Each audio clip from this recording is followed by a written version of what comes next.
भारत और पाकिस्तान के बीच में टकरार आपने देखा, लेकिन आज हम आपको ग्राउंड जीरो से वो रिपोर्ट दिखा रहे हैं।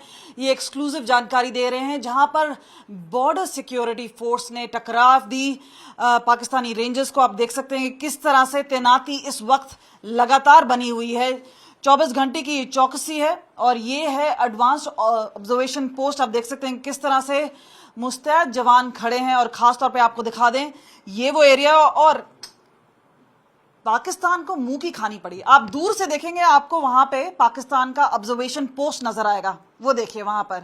और जो उनकी ड्रोन्स थे, जो इनके मिसाइल्स थे, वो पूरी तरह से ध्वस्त कर दिए गए। जो नापाक इरादे थे पूरी तरह से उनको खत्म कर दिया गया, उनको विफल कर दिया गया। अब ये देखिए, ये जो कांच के शीशे टूटे हैं वहां से लगातार जिस तरह से मोटार शेलिंग हुई है, ये आप देखिए। 71 के बाद इतना इंटेंस पाकिस्तान का रिएक्शन नहीं रहा है, लेकिन उन्हें मालूम था कि पहलगाम का आतंकी हमला हुआ है तो कहीं ना कहीं जवाबी एक हमला जरूर होगा। और उसी तहत हमने देखा है कि किस तरह से बिना कोई मिलिट्री टारगेट को बनाए हुए, बिना किसी चीज को कहते हुए यहां पे जो डिप्लॉयमेंट है वो की गई, ताकि ईंट का ईंट और ईंट का जवाब पत्थर से दिया जाए। और आप ये देखिए, ये जो शीशे टूटे हैं ये फायरिंग की वजह से टूटे हैं। आप ये देखिए कि किस तरह से यहां पर आए, लेकिन जो मुस्तैद जवान थे वो लगातार बने हुए। वहां पे डिप्लॉयमेंट इस तरह से की गई, सबकी छुट्टियां कैंसिल कर दी गई थी, डिप्लॉयमेंट डबल अप कर दी गई। और खासतौर पे बंकर्स हैं या फिर बीओपी है, यानी बॉर्डर ऑब्जर्वेशन पोस्ट है वहां पे। और आपको हम दिखा रहे हैं कि यहाँ पे किस तरह से उस समय जवान डटे हुए थे। तो ये फेंस है और खासतौर पे आगे का जो इलाका है। और आपको बता दें यहाँ पे भी एहतियातन सारे जो किसान हैं उनको बोला गया था कि अपना हार्वेस्ट जरूर कर लें और 2 दिन में कर लें, और किसी वक्त भी एक्शन हो सकता है। उसी तरफ अगर हम बात करें, पाकिस्तानी रेंजर्स की तरफ से अपनी डिप्लॉयमेंट बढ़ा दी गई। और जाहिर सी बात है, ये जो डिप्लॉयमेंट है काफी हद तक 8 और 9 के बीच में बहुत ज्यादा बढ़ा दी गई थी। और इस वजह से ये भी अंदेशा हो गया था कि कहीं ना कहीं टकराव जरूर होगा। और उसके बीच में हमने देखा है कि किस तरह से एक्शन हुआ। लेकिन बॉर्डर सिक्योरिटी फोर्स ने दिखाया कि एक तो उनकी जो मिलिट्री माइट है वो सुपीरियर है, और दूसरी तरफ से जिस तरह से भी हमने देखा है कि चाहे मिसाइल आई, चाहे बाकी ड्रोन्स आए, उनको न्यूट्रलाइज कर दिया गया। भारत और पाकिस्तान के बीच में युद्ध विराम तो हो गया, लेकिन आपको यहां पे हम दिखा रहे हैं ऑपरेशन सिंदूर के समय किस तरह से पाकिस्तान की तरफ से मिसाइल्स का इस्तेमाल किया गया। यहाँ पे ये रॉकेट लॉन्चर की वजह से, ये जो कॉन्सेंटीना वायर्स हैं, आपको बता दें क्योंकि इंटरनेशनल बॉर्डर है, 553 किलोमीटर की करीबन है ये। और आपको यहाँ पे दिखा दें कि ये जो वायर्स हैं ये जगह जगह लगी होती हैं, और खास तौर पे ताकि पाकिस्तान की तरफ से कोई नापाक हरकत ना हो पाए। और आप ये देखिए कि सामने पाकिस्तान बंकर है और यहाँ पे वहां से एक प्रोजेक्टाइल आया, रॉकेट लॉन्चर आया और उसको यहां से चीर करते हुए अंदर गया। और आपको बता दें कि इन खेतों में से ये जो प्रोजेक्टाइल्स हैं वो सारे हटाए गए, ताकि कोई ना कोई गांव वाला है या कोई सिविलियन है वो कहीं उसको इंजरी ना हो जाए। लेकिन अब इनको रिपेयर करने का काम सीधा सीधा शुरुआत हो चुकी है, इसका रिव्यू हो चुका है। और जाहिर सी बात है, इस वक्त 24/7 की चौकसी बनाई हुई है, क्योंकि युद्ध विराम तो हो चुका है, लेकिन पाकिस्तान पर भरोसा नहीं किया जा सकता। सटीक रणनीति और जबरदस्त ताकत का प्रदर्शन करते हैं ये हैं वो जो ऑपरेशन सिंदूर कर रहे थे। और ये हम हैं बॉर्डर सिक्योरिटी फोर्स जवानों के साथ। और आप ये देख रहे हैं, आपने इससे पहले सिर्फ टीवी पे सुना होगा, लेकिन आज हम आपको ये चेहरे दिखा रहे हैं क्योंकि ये हैं फर्स्ट लाइन ऑफ डिफेंस। हम हैं इस वक्त पंजाब के अजनाला सेक्टर में, और सीधा आप देख रहे हैं वो महिलाएं। आपने अब तक देखा होगा कर्नल सोफिया कुरैशी को, आपने विंग कमांडर व्योमिका सिंह को देखा होगा, लेकिन आज हम महिलाओं को भी दिखा रहे हैं। साथ में बात करते हैं, ये बताइए, एक जबरदस्त प्रदर्शन, ड्रोन से अटैक, मिसाइल से अटैक, इस बीच में आप लोगों का एक टफ डिप्लॉयमेंट। जी, जैसे कि उस रात 9 तारीख की रात थी, 9 मई को हम जैसे रोज की हमारी ड्यूटी करते हैं वैसे ही हम ड्यूटी कर रहे थे। जैसे कि माहौल खराब था तो हम एक मोर्चे में ही ड्यूटी कर रहे थे, डिफेंस को लेते हुए। सडनली 12 सवा 12 के बीच में पाकिस्तान की तरफ से 2-4 ब्रस्ट आए हमारे G2 एक टावर है उसके ऊपर। हमने तुरंत अपने कंपनी कमांडर को उस चीज की जानकारी दी। जस्ट उसके 30 से 40 मिनट बाद हैवी शेलिंग शुरू हो गई हमारे पोस्ट पे, जिसका हमने मुंह तोड़ जवाब दिया। बिल्कुल हमारे जवाब देने में कोई कमी नहीं थी।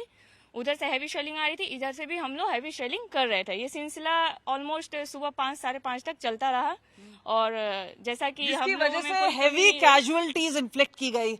बीएसएफ ने पाकिस्तान रेंजर्स को मुंह तोड़ जवाब दिया, पाकिस्तानी सेना भी थी वहां पर। बात करते हैं, आप ये बताइए कि उस रात एक कयामत की रात जैसी थी, क्योंकि पूरा time drone activity, missile activity, आप लोग कैसे डटे हुए थे? और खास तौर पे एक सोल्जर, क्योंकि कई लोग होते हैं टीवी पे देख रहे होते हैं, कई लोग मोबाइल पे लड़ रहे होते हैं, लेकिन असली लड़ाई आप लोगों ने लड़ी है, तो कैसे रहा है? मनोबल कैसे रहा आप लोगों का? मनोबल हम लोगों का बहुत ऊंचा है। हम लोगों ने जैसे उधर से फायर आया उससे दुगना फायर इधर से किया। हम लोगों ने जितना वहां से फायर आया उससे ज्यादा फायर किया, उनका मनोबल परास्त कर दिया तथा यहाँ से बढ़त हासिल कर ली। पाकिस्तान के नापाक इरादे विफल कर दिए गए। और हमारे साथ इस वक्त हैं दिनेश हैं, आप कंपनी कमांडर हैं, और ये बताइए कि खास तौर पे सारे जवानों को मोटिवेटेड रखना, ऑपरेशन सिंदूर के लिए आप लोगों ने किस तरह से भरपूर तैयारी की? आप बहुत ज्यादा डिटेल मुझे मालूम है नहीं दे सकते हैं, लेकिन किस तरह से आप लोगों ने एक साथ मिलकर, ये कई दिन हैं और अभी भी आप लोगों का गार्ड बिल्कुल 24 घंटे लगा हुआ है, तो किस तरह से आगे चल रहा है? मैम एक्चुअली जब पहलगाम अटैक हुआ था उसके बाद ही हमें खबर लग गई थी कि शायद कुछ बड़ा किया जा सकता है, तो हम उसी हिसाब से अपनी डिफेंस की तैयारी शुरू कर दी थी। हमने अपने बंकर वगैरह सब तैयार कर लिए थे। जवान तो पहले से ही जोश में रहते ही है, सब अपने पर जवाब देने के लिए तैयार थे। फिर जब हमने एयर स्ट्राइक करी उसके बाद हम और ज़्यादा अलर्ट हो गए, क्योंकि पूरी संभावना थी कि पाकिस्तान भी अपना कुछ नापाक इरादा हासिल करने की कोशिश करेगा। फिर 9 तारीख की रात को हमारे पास इंट भी आ रही थी, हमारी जी टीम ने भी हमें खबर दे दी थी पहले ही कि शायद हो सकता है कुछ हरकत हो सकती है, लेकिन हमारे जवान पहले से ही तैयारी कर रहे थे और सबने अपनी पोजीशन ले रखी थी। फिर जब हमारे ऊपर रात को 12:15 के आसपास पहला फायर आया, तब बिल्कुल जवान बिल्कुल एकदम तैयार हो गए थे। फिर जब 1-1:15 के बाद जब हैवी शेलिंग स्टार्ट हुई, फिर उसके बाद हमारे जो जवान है उन्होंने मुंह तोड़ जवाब दिया। हमने अपने मोटर के फायर कराए, हमने एलएमजी के फायर कराए, जितना उन्होंने फायर करा उससे लगभग डबल फायर कराया। जितना वहां से फायर आता हम डबल में देते, फिर वो रुक जाते, फिर थोड़ी बाद वो फिर कोशिश करते, फिर हम डबल फायर दबाते, फिर वो फिर रुक जाते। ऐसा हम सुबह 5 साढ़े 5 तक रोकते आप लोगों ने रातों की नींद उनकी उड़ा दी? हाँ बिल्कुल बिल्कुल, हम भी रात को सारी रात जागे रहे, सभी ने अपने पोजीशन ले रखी थी और बिल्कुल सब तो जवान इतने जोश में थे कि अगर हमें ऑर्डर्स मिलते तो हम कूच करने के लिए भी बिल्कुल तैयार थे। लेकिन सामने वाले से जितने फायर आए हम लगातार डबल करवाते रहे, एलएमजी के फायर करे, हमने मोटर के फायर करते रहे, तो उनका हमने फायर भी तोड़ा और उनका मनोबल भी तोड़ दिया, क्योंकि उसके बाद ना उनका कोई फायर आया। 5:30 के बाद वो बिल्कुल ही शांत पड़ गए।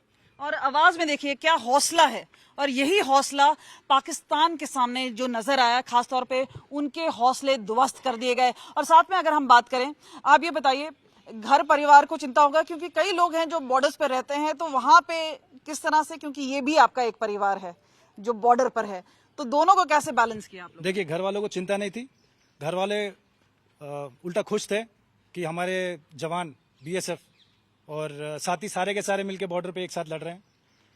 जैसे कि हमें ट्रेनिंग में बताया जाता है कि जितना पसीना आप ट्रेनिंग में बहाएंगे उतना खून लड़ाई में कम बहेगा। यहाँ हर एक जवान तैयार था, हमने जवाब दिया, रात भर जवाबी कार्रवाई होती रही। किसी भी एक सूरत में हाल में पाकिस्तान को हमने उठने नहीं दिया। फिर से ऐसा मौका आएगा हम फिर करेंगे। दीपक दुबे 2IC हैं, और खास तौर पे आप ये देखिए, ये हैं वो लोग जो कि ऑपरेशन सिंदूर, ये वो चेहरे हैं जिन्होंने देश की रक्षा की है। और लगातार लोग हो सकते हैं कि पीछे रिलैक्स कर जाएं, सीज फायर हो चुका है, लेकिन ये लोग रिलैक्स नहीं कर रहे हैं, ये लोग अब भी मुस्तैद हैं और ये ड्यूटी लगातार चलती जाएगी और ये काम करते जाएंगे। और खास तौर पे इसी वजह से देश आज चैन की नींद सो सकता है, क्योंकि ये बॉर्डर्स पे डटे हुए हैं। बॉर्डर सिक्योरिटी फोर्स ने दुश्मनों के दांत खट्टे कर दिए हैं। अगर आपको बताएं कि कितनी नजदीकी की ये जंग रही है, खासतौर पे उस समय जहां पे जवान को हर पल खतरे का सामना करना पड़ा। खासतौर पे बता दें, यहाँ पे जहां पे ये मुस्तैद जवान खड़ा है, वहां पे आप देख रहे हैं गोलियों के निशान, और इन्हें आइडेंटिफाई किया गया है क्योंकि सामने से गोली आई, और खासतौर पे जो अंतर्राष्ट्रीय सीमा है, इंटरनेशनल बॉर्डर है, बिल्कुल नजदीक है। और इस पल जहां पर ऑपरेशन सिंदूर को कामयाब बनाने में बॉर्डर सिक्योरिटी फोर्स का एक बहुत बड़ा हाथ है, और इसी वजह से हम देख रहे हैं कि ऑपरेशन इस वक्त चल रहा है। काइनेटिक ऑपरेशन बहुत बड़े पैमाने पे तो नहीं, लेकिन लगातार जिस तरह से हमने देखा है कि एक सतर्कता है वो नजर आ रही है, और साथ ही साथ एक जज्बा है जिस वजह से ये जवान यहाँ पर डटे हुए हैं लगातार। खासतौर पे उस समय जहाँ पे भारत और पाकिस्तान के बीच में जो टेंशन वो अपनी सीमा पे रही, और उसके बाद भी जब युद्ध विराम घोषित कर दिया गया है, उसके बाद भी कहीं मुस्तैदी में कमी नहीं आई है।